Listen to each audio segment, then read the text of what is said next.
কোটা সংস্কার আন্দোলনে বিএনপি জামায়াতের স্বরূপ উন্মোচিত হয়েছে। তারা সমগ্র ছাত্র সমাজকে সরকারের বিপক্ষে দাঁড় করানোর অপচেষ্টা করছে বলেও অভিযোগ করেছেন আওয়ামী লীগের সাধারণ সম্পাদক ওবায়দুল কাদের।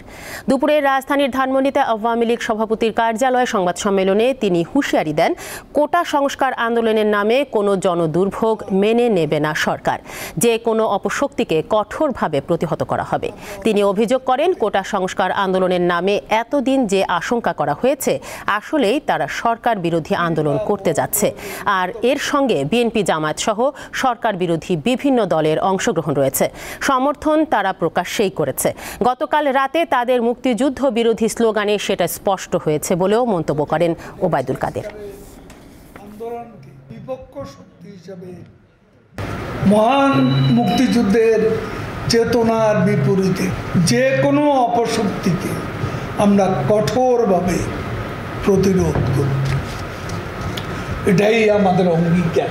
ছাত্রদের কোটা সংস্কারের আন্দোলনকে চিহ্নিত রাজনৈতিক অপশক্তি সরকার বিরোধী আন্দোলনে পরিণত করতে চায়।